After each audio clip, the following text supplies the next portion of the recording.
מהי הורות התפתחותית? שלום לדוקטור אבי ברכר, רופא ילדים התפתחותי. שלום. מה הבאת לנו היום? אז באמת, הורות התפתחותית זה מושג שבו ההורים לומדים להכיר את מפת ההתפתחות של הילדים.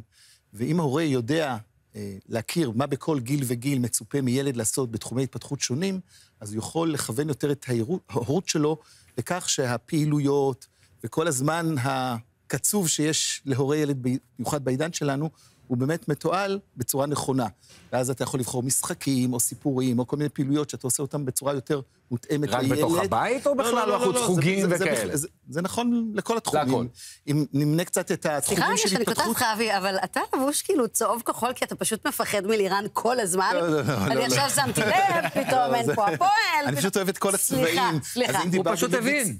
אז באמת לפי צבעוניות גם אצלי, בהתפתחות הילד יש לנו 6 תחומי התפתחות שאנחנו רוצים לעודד, אם זה התחום המוטורי התנועתי, התחום התקשורתי, התחום של החושים, התחום הרגשי, התחום השכלי, וגם מה שאני קורא לזה הצרכים בסיסיים שקשורים לשינה ותזונה וביטחון עצמי.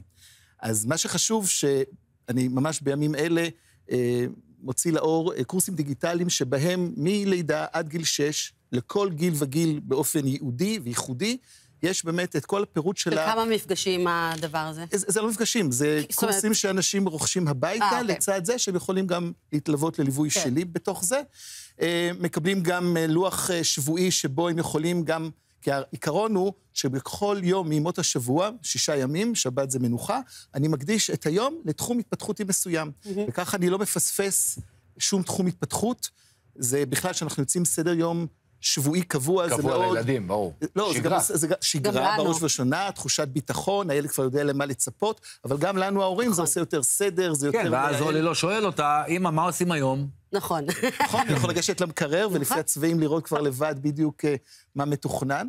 זה מאוד עוזר באמת ומייעל את הזמן, זה מחזק את הקשר הורה-ילד כמובן, כשההורה עושה... חשוב לזכור בכלל, הורה הוא האדם הכי משפיע על הילד בהתפתחות שלו. שבעצם לצבעים יש...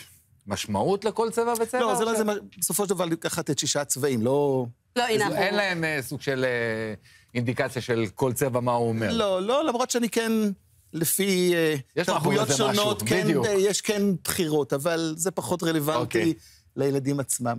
אז אני מעודד את ההורים באמת ללמוד, לקבל כלים וידע בתחום, וככה גם המטרה בסופו של דבר היא גם קצת להפחית את בעיות ההתפתחות, כי נכון, אם ישנה בעיה, לא יודע מה, של אוטיזם, קשב וריכוז, זה בעצם מה שאנחנו רואים עכשיו, ככה זה נראה בעצם שבוע לדוגמה. זה דוגמה לשבוע לדוגמה, או נעזרים ממש בלוח מגנטי, שבו ההורים יכולים לסדר ולשנות את הדברים, בהחלט.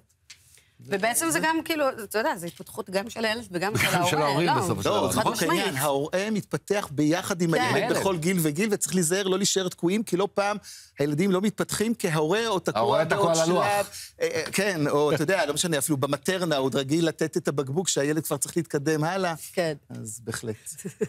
דיברת מניסיון, אני מבינה. אתם מוזמנים בעצם להיכנס לאתר של דוקטור אבי ברכר וללמוד על עוד דברים ועל התפתחות הילד. אנחנו אוהבים אותך, תודה שבאת. תודה. 13